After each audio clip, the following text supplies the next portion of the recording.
নমস্কার বন্ধুরা, মিঠুর পছন্দ চ্যানেলে আপনাদের সবাইকে ওয়েলকাম জানাচ্ছি। আজ আমি কলার বড়া বা কলার পিঠা যাই বলেন সেটা করব।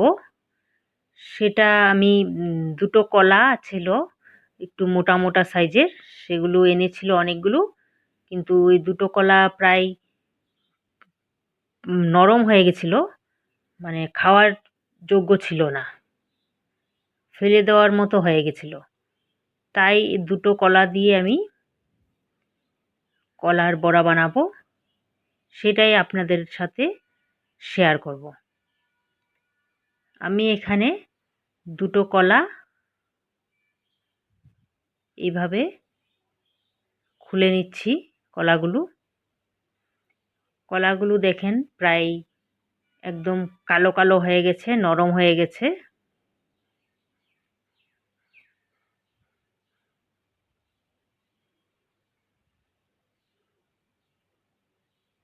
তাই কলাগুলো এইভাবে আমি খুলে রাখলাম।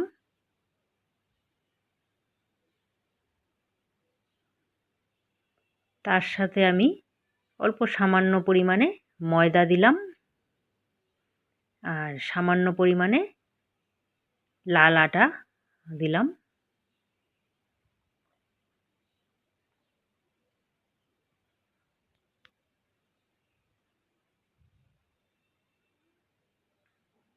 আর একটু নুন দিচ্ছি।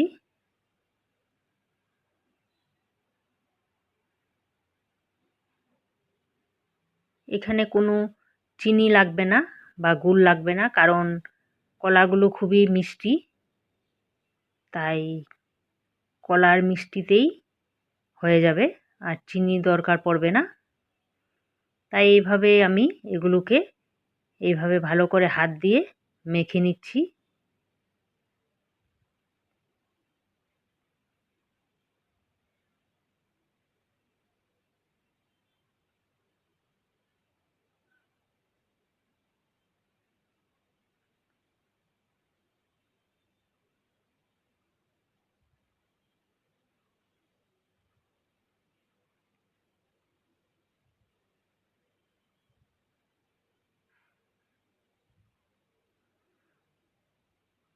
এভাবে মেখে আমার এইরকম মাখাটা হয়েছে, আমি মেখে রাখলাম।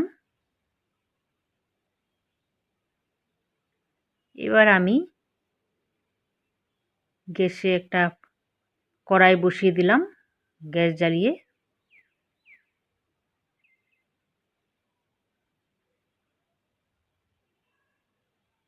এবার কড়াইটা গরম হওয়া অবধি ওয়েট করে, এবার আমি গরম হয়ে গেছে, তেল দিয়ে দিলাম।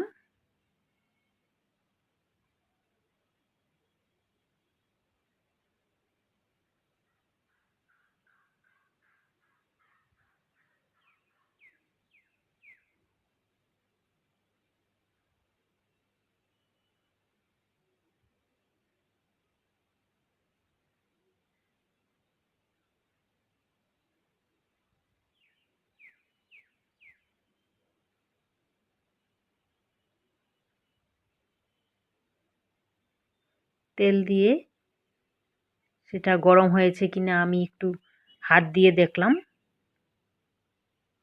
গরম হয়ে গেছে। এবার আমি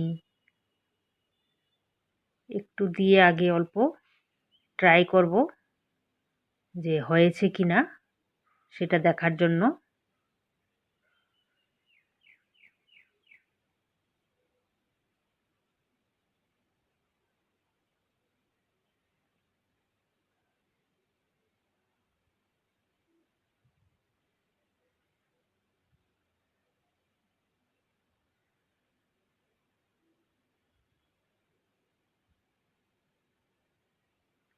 অল্পটুকু দিয়ে দেখলাম যে হয়েছে কিনা, তেলটা গরম বা মাখাটাও হয়েছে কিনা। এখন দেখলাম যে আমার মাখাটা হয়ে গেছে। এবার আমি একে একে সব অল্প অল্প করে এমন করে দিয়ে দেব।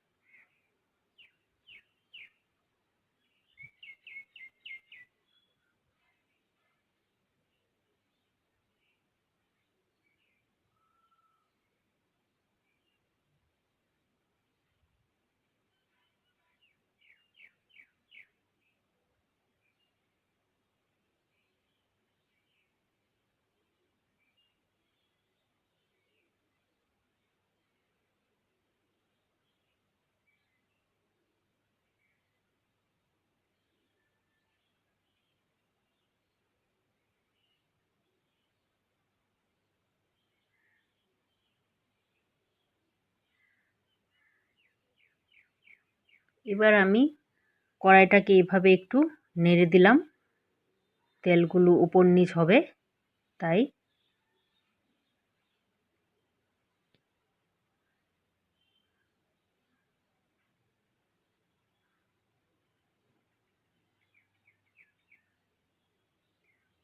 এভাবে করে নিলে সন্ধ্যায় চায়ের সাথে বা মুড়ি দিয়ে বা শুধুও খাওয়া যায়,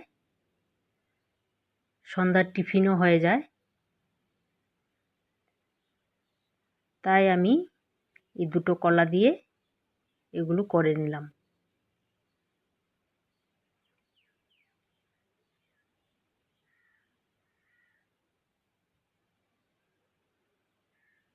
ভালো কলা দিয়েও হয়, আর নরম হয়ে গেলেও কলাটা তো আর এমনি কাজে লাগে না, তাই এভাবে করে নিলে কাজে লেগে যায়।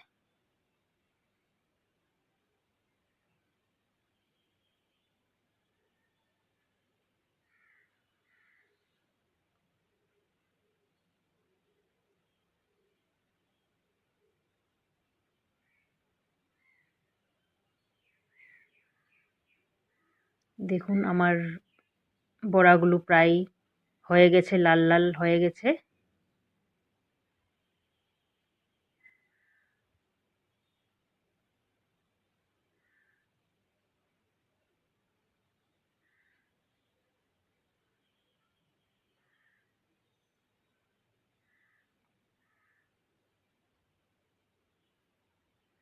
এবার আমি এগুলো একটা প্লেটে ঢেলে নেব।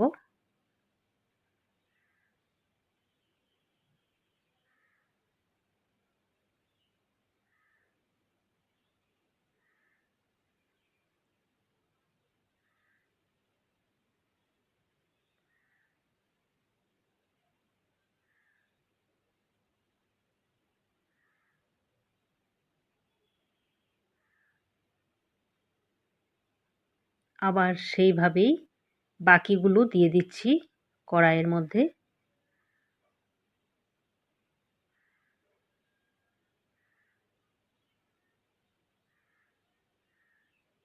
আর আমার ভিডিওগুলো আপনাদের কেমন লাগছে অবশ্যই কমেন্ট করে জানাবেন।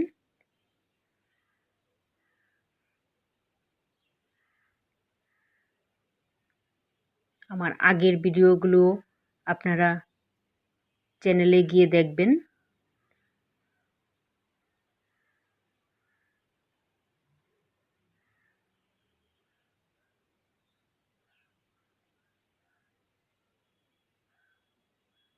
যারা আমাকে সাবস্ক্রাইব করেছেন তাদেরকে অনেক ধন্যবাদ। আর যারা নতুন দেখছেন, নতুন বন্ধু, তারা অবশ্যই সাবস্ক্রাইব করবেন চ্যানেলটিকে আর লাইক করবেন। আর একটা করে কমেন্ট করবেন, কমেন্টটা পড়লে খুবই ভালো লাগে।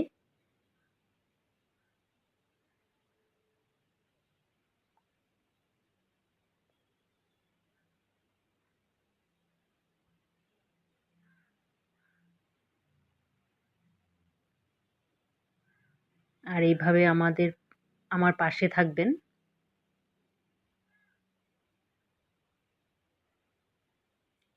তাহলে ভিডিও করার উৎসাহ জাগে।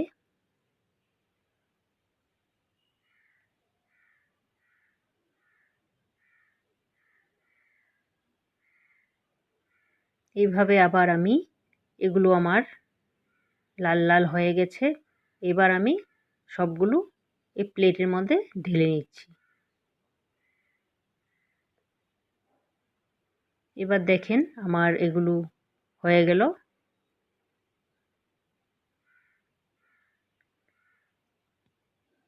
আমার কলার বড়া রেডি হয়ে গেছে সার্ভ করার জন্য। তাই আমি এগুলো কলার বড়াগুলো বানিয়ে রেখে এবার আমি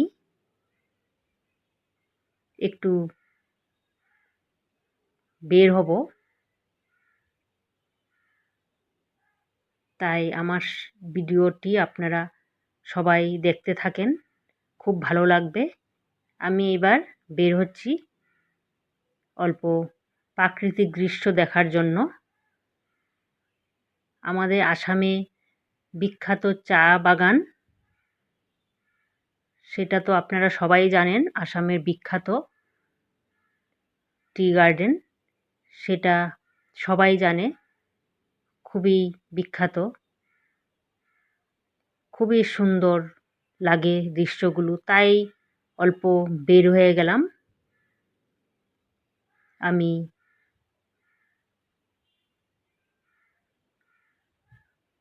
আমার হাজবেন্ডের সাথে।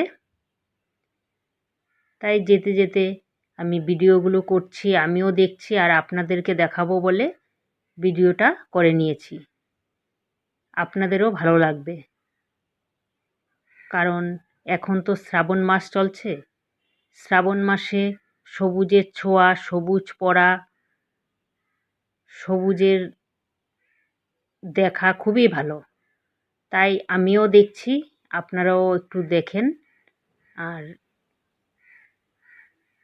ভালো লাগবে আপনাদের। খুবই সুন্দর আমাদের আসামের চায়ের বাগান। দেখার জন্য বাইরের থেকে অনেক লোক আসে। আপনারাও একবার আসবেন, আসাম এসে ঘুরে যাবেন, আপনাদেরও ভালো লাগবে।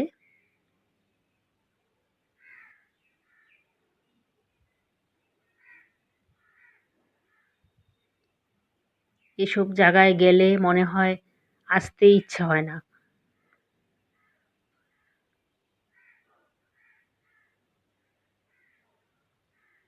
কারণ এতটা সুন্দর জায়গা, মনে হয় সেখানেই অনেকটা সময় কাটিয়ে দিই।